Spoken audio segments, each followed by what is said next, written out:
Hello everybody, Kieran here with Explorminate, and welcome back to episode 2 of Ash of God's Redemption. So, when we left off, we left our hero, Hopper, I'm assuming he's our hero, who had basically found out that the reaping's coming, and we're now entering chapter 1. So we've got the prologue out of the way. Now it's time to, I guess, see what's going to happen with this whole reaping.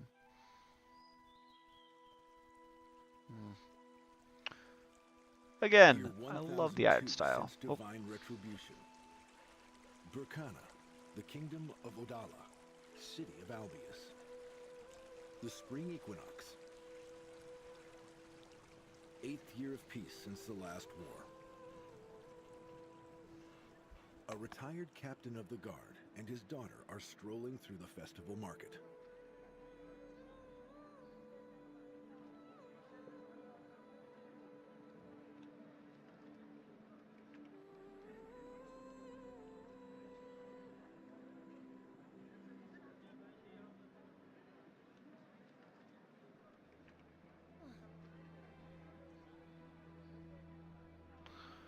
So, if I remember right, I'm pretty sure Albius was one of those locations that the series said the reaping was going to take place. So, imagine this stroll through the marketplace is going to get exciting soon. Let's see though.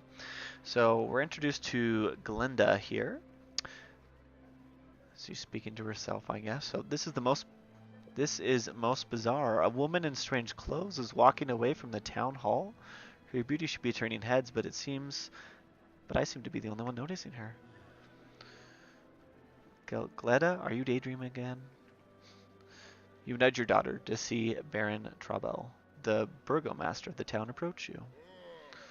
Good day, Thorn. How are you, Glinda? I take it there is a reason you have been combing the market since dawn, looking for a gift for Leaky. We're gonna say yes. How did you know? Albius isn't the biggest town around, but there aren't too many captains of the Royal Guard here, and even fewer captains' wives. And only one of those wives celebrates her birthday on the day of the spring equinox. Please give her my birthday wishes. I will, Burgmaster, though. I gotta try to keep these voices. Let me think. Thorn. I will, Burgmaster, though you are most welcome to stop by and do it in person. We're gonna see these voices go. The Burgmaster is eager to carry on, but one of the citizens calls his name. Trouble nods to you and tends to his business. A stubborn old man, he seems resilient. I've heard he's a distant relative of the king himself. The distance of the relation may be the secret of his longevity. Well, we got carried away and are no closer to picking a gift for Leaky. What are we going to give her? Will you give me a hint? What would your mother like? So dialogue window. So this choice will have far-reaching consequences. You could get her jewelry, clothing, or if only Matt came to visit. Well, jewelry, clothing. We're going to go with jewelry. In the old words of, what is it, Beyonce? Should have put a ring on it. We'll go with jewelry. You can't go wrong with that, right? I don't know about clothing. That seems dangerous. But jewelry is an easy win. Then we should head to Rask's shop by the town hall. If we need clothing, then we can visit the cloth merchants. Nah, we don't. So I guess we're strolling through town. Seems like a pretty nice little market and a decent sized town here. Hopefully nothing too bad happens. I like our characters here, that father and daughter though. So we could go to Rask's shop. She wants to say something. Let's see what she wants to say. Seems to be, I don't know, the non-direct route. Was there something you wanted to discuss? I know what Mom really needs. Health for her aching heart. Is there any way to improve her health? Magic? Divine intervention? I do not believe in magic. The gods, it seems, do not even help their own servants. Do you remember what their temple is called? The Temple of Divine Retribution. It would be silly to expect any help from them. I wish we knew why they had to extract this retribution on your mother. Then we should content ourselves with what the marketplace has to offer, and I shall win tomorrow's fencing tournament in her honor. Oh, so Glinda fences. She's not just a damsel. That's good. Do you really think she will take pleasure in watching her daughter hurl herself at another's blade, even if it is with a practice sword? I am a better fighter than anyone who signed up. Don't get too full of yourself. Your regiment buddies, Soap, Brett, and Hod, are no worse. At least, not by much. In any case, you should direct your attention away from all those weapons to, say, dresses or shawls. Alright, let's go and buy something. I think Daddy wants her to settle down. Let's go to Rast's shop. Enough dialogue. Well, enough side dialogue. Did Dad find out where I really go during my lunchtime strolls? There's nothing criminal in it, but I'd rather nobody knew of my manuscript hunting. I said I went to the pastry shop, which wasn't exactly true. I just hope Rask doesn't give me away. Glinda, this is Rask, an old friend and expert in all kinds of curiosities. We've known each other since Oda. Hello, Rask. It's been a while. It's been 3 years, my dear Thorn. We've run into each other now and then, but ever since you arrived in town, freshly retired, and bought a silver necklace with a garnet, you've forgotten all about my shop. Are you here to pick a new gift for Leaky? You guessed right. We help me pick something nice. I remember the last time you bought a birthday present for her. During the spring equinox. I won't lie, I've been happy if you'd bought more jewelry from me every year since. Okay, that was off. We just went with it. My wife hasn't been interested in jewels for these past few years. However, the garnet necklace is her favorite, and she has been feeling better in recent months. Is it true that garnets aid a weak heart? If I'm not mistaken, garnets possess no magical properties, but some other stones do. Potions cannot heal an aching heart, but family love can preserve it. Though I have heard that there is a particularly skilled healer in Ursus. Unda's her name, but even she cannot perform miracles. Let's talk about the gift. So Rask reaches into a box and places a highly polished stone on the counter. The metal setting is very unusual. It looks like an insect clutching the stone tight to its legs. If this large Strix reduces its size, the platinum base will squeeze its paws to hold it tightly. Consider it magic if you like. Tell me about how the amulet works. I will tell you what the ancient texts say about strikes. When a common woe comes, death walks among humans and siphons their lifeblood. Yet death finds a Strix sweeter than human life and drains it first. Until the Strix has been completely sucked dry, its wearer has a chance to survive. It gives hope. Well, that might be useful, actually. You can buy hope, then. So what's the price? Such rare items do not come cheap. The price for this stone is 100,000 gold coins. Even if I were to let me pay in installments for 10 years, I still can't afford this. If you only knew how quickly decades go by. I mean, at my age, you can think in decades. This guy's such a salesman. In our case, every hour counts, right? Gleda, do you have any gift ideas? I'll say I would consider the Strix. It sounds cool. Here's what we'll do. Take the stone, no deposit, no acknowledgement of debt, and I'll take your word, Thorn, for if you lie, I will lose faith in kind people. If you or your family find no use for it in the next year, you'll return it. Agreed? It would be foolish to decline such a generous offer. A Strix it is, even if I have to return it in a year's time. You're behaving oddly today, Rask. You take the Strix from the table and hide it under your shirt. When you look up, Rask is staring at the ceiling, his face pale. Strix receives 20. Okay. At first you're confused, but then you two hear the bell ringing loud at the town hall. This doesn't sound like our bell ringer. Could it be that Trouble has finally sacked his bell ringer and hired someone sober? And you, Rask, doesn't that bell annoy you? Ringing 4 times a day? You watch in surprise as Rask takes a big sack, starts emptying the contents of his numerous drawers, big and small, into it. Just a matter of habit, my dear Thorn. Time to get used to much stranger things. You do not realize how wisely you've chosen your gift. Silver could come in handy, of course, but a Strix will most certainly aid you. And if it does, how many years will I be paying for it? 5? 10? The bell keeps tolling. Rask slings his sack over his shoulder and takes an axe with the curved handle from the wall. It no longer matters. I hope we'll meet again, but now I would flee from the city if I were you. The Opcom Fortress is the safest place to go. The merchant retreats into his shop. You hear the back door open and close. Gleda. I forget my voice. It looks like Rask has lost his mind. We should leave. Interesting what's going on. Oh, this doesn't look good. I think that person is not taking a nap. Oh, he's back. That's not good. The bad guy's back.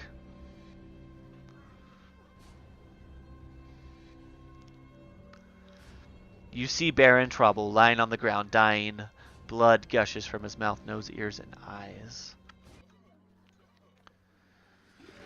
Okay, I gotta have a cool voice for this guy. You are tough. That's not cool. I can't do a cool voice. We're just gonna go with it. You are tough. You struggle to stay on your feet. Blood is gushing from your nose. Glinda, scared to death, is hiding behind your back. But rather taciturn. Let's see. Who are you? No need for you to know. Use the last reserves of your energy to stay upright. Your heart is about to leap out of your chest. Your throat contracts. Dying already? No, I'm going to live a bit longer. I'm a angry dude. It seems the monster is grinning. It clenches its fist, and your head clenches in your chest. A moment later, the unbearable pain lifts. So Thornbryn has a minor injury. The reaping is growing stronger. That's not good. We got injured. Okay. Towering over you, the monster examines you intently for a few seconds, then extends its arm and points at your pendant. The monster grabs your captain's insignia, clenching it in its fist. With the hissing sound, the Strix and the pendant shrinks. Oh, so the Strix lost some health? Maybe it shielded me, though. The reaping will start with your family, Thornbryn. The monster vanishes into the air. You shake your head trying to clear it. Oh, blessed gods! Did you hear what he said about our family? Quick, we've got to get home. I don't know if this voice is going to stay consistent. Try to have fun with it, though. So I think these skulls are from the reaping. It's like that people calling it in. I mean, oh my goodness, that's a little dark, but also kind of humorous. Remind me to tell you my dark humor joke sometime, when it's appropriate.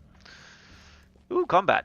You run headlong to your house, taking every possible shortcut. Even a small town like Albius has its dark corners, but you could not care less. Right now, you need to make sure that everything's alright at home. Glinda's outcry makes you stop in your tracks. Your daughter hastily pulls some kind of colored plaques from under her belt. That's what almost burnt my stomach. Rask gave them to me about a week ago. A long time ago, they supposedly were magical battle cards. Suddenly became too hot to touch. So let's take a look at the cards. So battle cards. Oh, that's cool. We get actual cards for battle? I'm down with that. The magical plaques almost burn your fingers, but they also fit perfectly into your palm. You feel almost as if you could wave your hand and channel magic into an enemy. Could they regain their power because of the reaping? How did Rask come by them? You remember seeing such plaques sold as curiosities and souvenirs. Bandit. Oh, bandits are coming. You hear footsteps coming from somewhere ahead. 3 thugs are barring the way. Their puffy faces are contorted with mindless rage. Did highwaymen get so brazen as to attack townsfolk, hoping for an easy gain? In a swift move, you draw your sword, but the thugs look unimpressed. You look closer and notice their vacant eyes and foam at their mouths. Your opponents are either very drunk or crazy. You step in front of Glinda. I'll beat some sense into them. Stay back! In response, Glinda steps aside and draws her own blade. Did I practice with the sword for all these years to just keep hiding behind you? Together, we'll deal with them faster. What your daughter is really asking for is some stern parenting, but the thugs attack you with feral roar. You can only hope your daughter has taken your lessons to heart. For some stern parenting. Oh goodness. Okay, let's see. So if you have more than one character in your party, you can choose their turn order. Just select any character standing on a highlighted tile. Choose an action at the end of your turn and the tile will dim. Okay. When all your characters end their turns, a new round begins and you'll be able to choose between available characters again. We can look at the cards. They have a number which shows which round they become available. We use once per battle. Won't be available until next battle. And red skulls indicate a number of wounds they've sustained. Their stats are lowering depending on the wounds, and if they sustain 4 wounds, they die. Oh, great. Okay. And there's a useful button, the hint button. Okay, good. We're just going to click that right off the bat. Thank goodness. So, allied character stats, time, enemy character stats. Okay. How many rounds pass before you gain the skill again? So cooldown. Sorry, I'm just reading this to myself. So you get your cooldown down here. Skills. Passive skills. Battle cards. Okay. Cool. Let's click on your stats. I'd like to actually see your stats. No? Oh, so it's like health and stuff. Okay. Kind of go to the side maybe. Alright, here we go. First battle. Let's not die, hopefully, right out the gate. That'd be hilarious. So far they can go. No. He can go that far, that far, that far. Okay. Maybe we actually just, like, defend up. Let's do that. And we can do anger. Increase your attack by 1, your defense by 1. We can do shelter. Yeah, it's to increase our friend's defense, I guess. Why not? Come at me, bro. Oh, what's he doing? Oh, he's moving. Okay. Hopefully my back being turned doesn't do anything bad. Haha!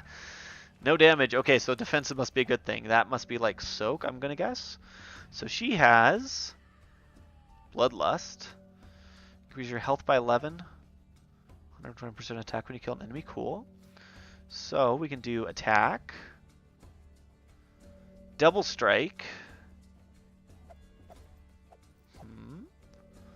Or we can do heavy strike. Heavy strike sounds cool. Cover.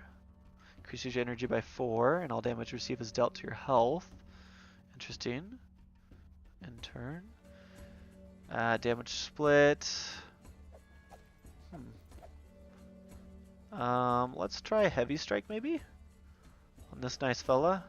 Oh yeah, we're definitely heavy striking him. Oof-da! Wait, why did I lose health? That's weird.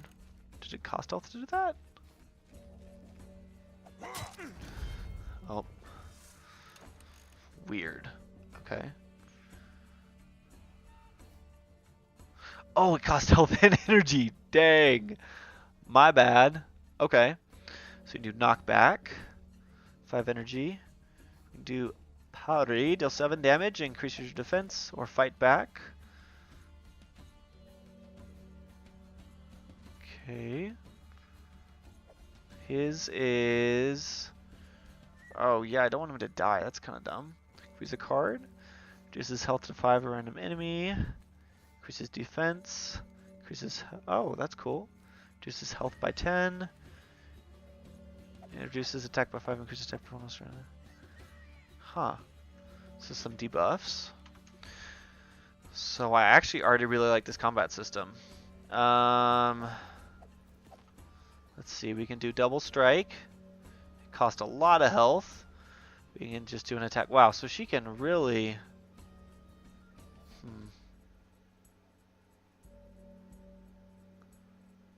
Interesting. Let's do... Fight back. On this guy. No, that's not that good. No, he's really not that great. Attack by 1, and defense by 1. 3 health. I don't want to do that yet. What she got? That's a lot of health I'd lose.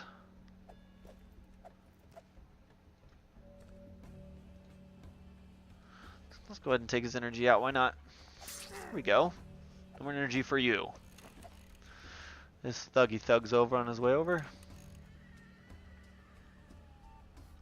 So we can do Pare, knockback, 5 energy. Let's do it.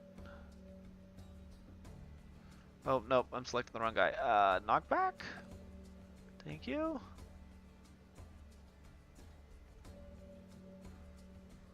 Oh, I cannot just do like knockback. Alternating units, pushes back, tiles. Oh, I do that to my daughter too. Oops, that'd be bad. So let's do health by 10, increase health. Let's do spirit armor on her, why not?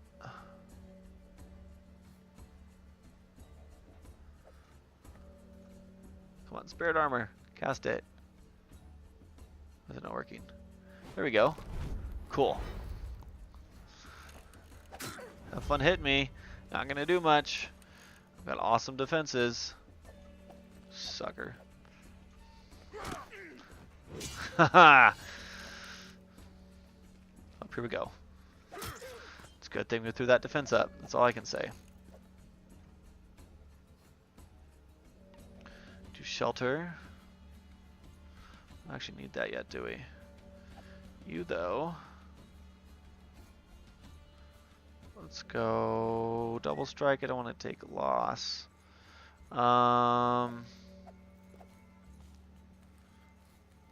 Reduces health. Let's increase our health by 10 on her. Not, come on, crew selector. Thank you. There we go. Boom, heal her up. I like that. Still 0 damage because I've got that awesome card. And fight back.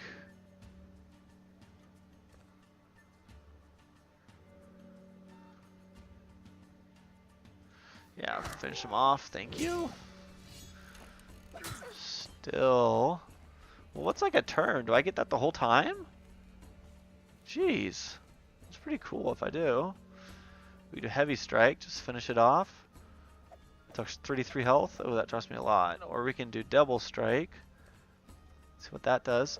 Oh, that was not what I meant. Oh, whatever. We got it. Okay. So Glenda looks at the bloodied bodies in terror. This is the first time she has fought to the death. You grab her by the shoulder, shaking her a couple times before she looks away from the corpses. She finally steels herself, meets your gaze, and nods with great determination. You are proud of your daughter, but even more so worried for your wife, Leaky. There is no time to lose. You need to get home as soon as possible. A couple of side alleys later, you open the familiar gate. Alright, so we got a victory. Got 120 gold. Some experience. He's got a wound. That's always amazing, right? Let's close this. And I think we're going to end it there. So, thank you for watching. And, oh, this will not be good. We're going to leave that for next time. Looks like we get home and some bad stuff may have gone down. So, thank you for watching, guys. Sneak peek for next time. We're going to keep this up. Until next episode.